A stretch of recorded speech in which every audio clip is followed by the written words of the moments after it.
sebagai pemula itu harus banyak belajar.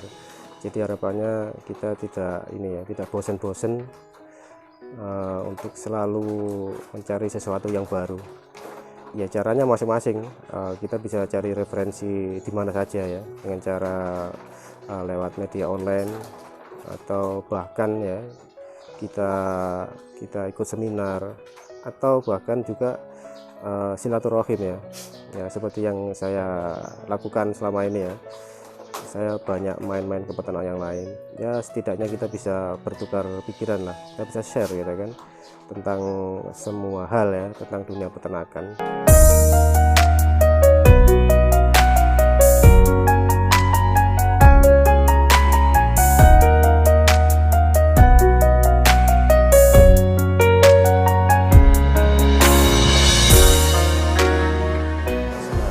Assalamualaikum warahmatullahi wabarakatuh. Halo sobat peternak.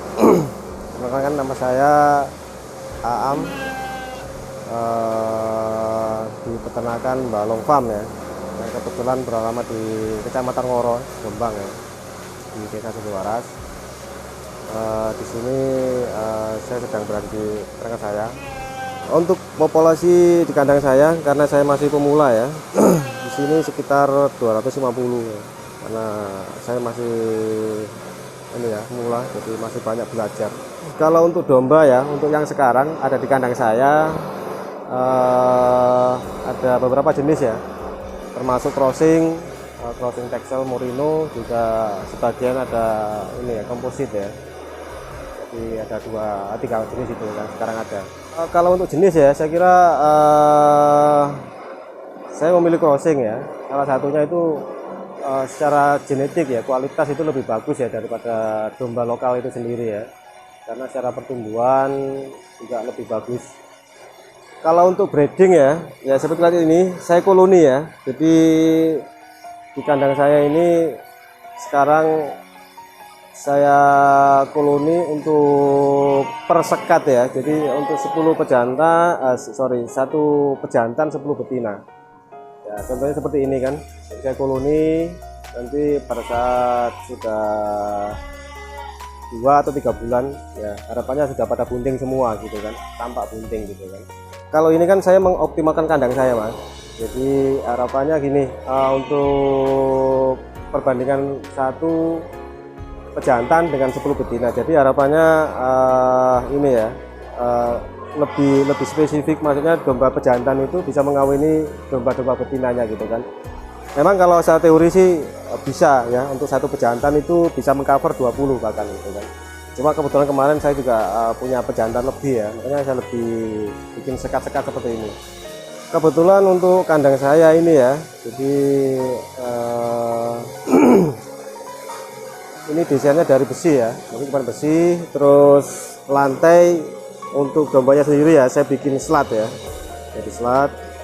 Ukurannya lebarnya ini 3 meter ya, 3 meter lawan 7 meter dan 8 meter ya.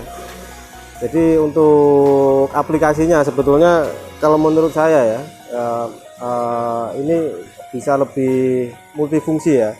Jadi kita tinggal menyekat jaraknya per sekat kandang itu sesuai dengan kebutuhan kita. Jadi pada saat kita mau mengisi untuk pengemukan, nanti bisa kita bikin lebih terbatas ya, untuk 1 sekatnya itu kan.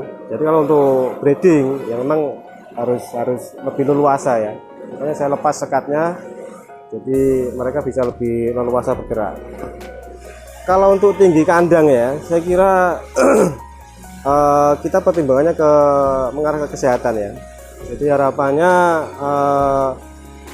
sirkulasi udara itu lebih bagus gitu kan. Dari jarak lantai ke atap atau dari lantai ke tanah itu sendiri ya, untuk kotoran itu kan. Jadi ada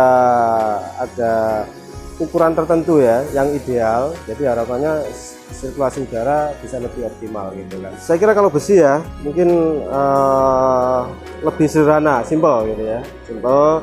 Tapi bukan berarti tidak ada kekurangannya ya, pasti ada kekurangannya dibandingkan dengan kayu gitu kan. Ya mungkin kalau besi yang tadi itu lebih sederhana, ya mungkin tampak lebih rapi ya. rapi gitu kan, dibandingkan dengan kayu itu sendiri gitu kan. Cuma mungkin juga termasuk kekurangannya juga ya, memang kita harus melakukan perawatan berkala ya, karena besi itu kan rawan dengan ini ya, korosi ya, apalagi kalau untuk domba kayak gini ya, urinnya kan ya boleh dibilang tajam ya, bisa merusak besi itu sendiri. Kebetulan di sini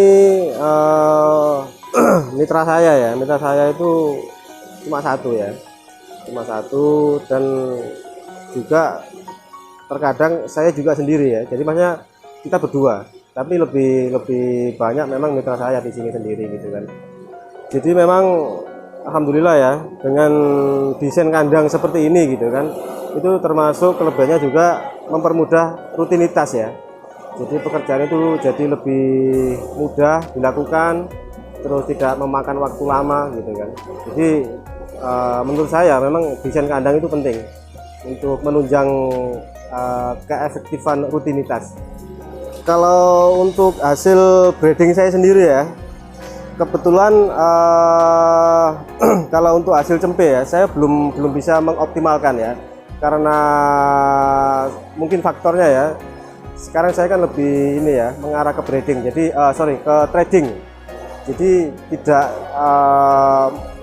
sampai domba itu melahirkan gitu kan. Kadang-kadang bunting itu ya sudah ada yang beli gitu kan, cuma memang ada beberapa yang sampai lahiran di kandang saya gitu kan.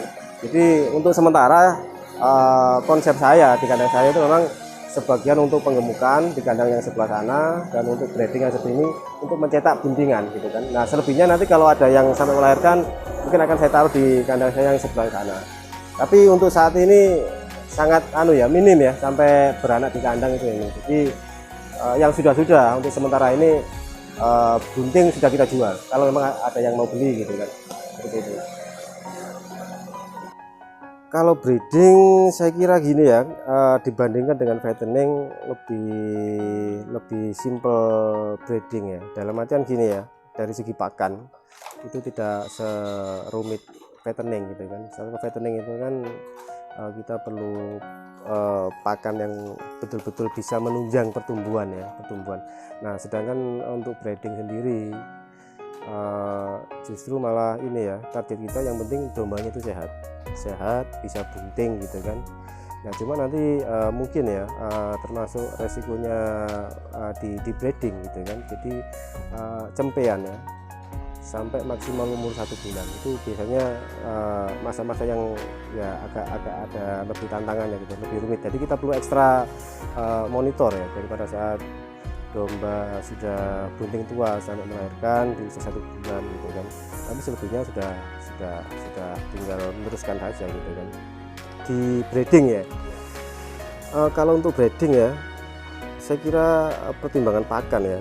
Jadi pertimbangan pakan itu sangat penting ya, sangat penting dalam artian gini, breeding itu kan kita mau mencetak produk cempe gitu kan. Nah prosesnya nanti ada kebuntingan juga. Nah mungkin salah satu pengalaman saya gitu kan,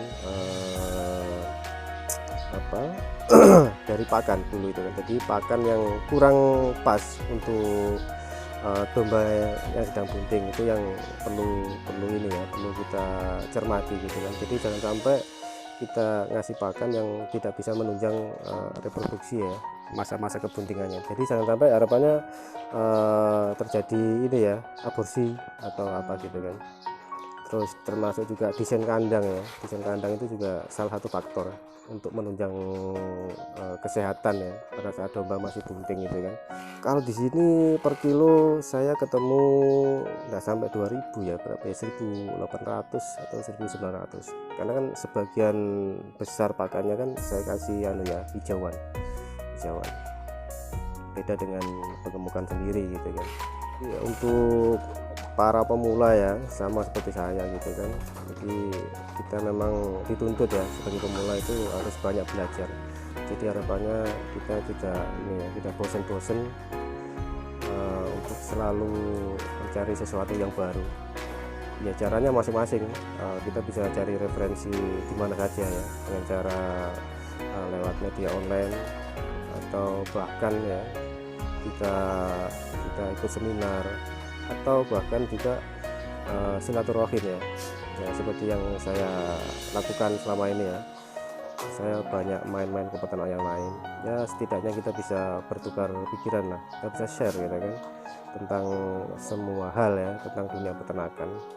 Jadi harapannya kita semakin mendapatkan ilmu yang lebih, jadi kita bisa lebih lebih membidangi peternakan yang sedang kita lakukan kan.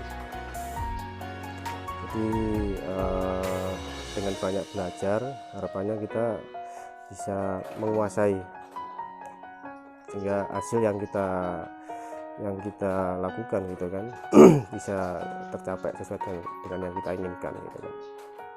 Mungkin sekian sekilas cerita pengalaman dari saya untuk teman-teman semua, dan senang bisa saling share ya dengan teman-teman semua. Bila mana teman-teman kepingin main ke kandang saya untuk silaturahim, share pengalaman, monggo dengan senang hati, monggo silakan datang ke Balong Farm ya. Mungkin sekian dari saya untuk sobat peternak semuanya. Assalamualaikum warahmatullahi wabarakatuh.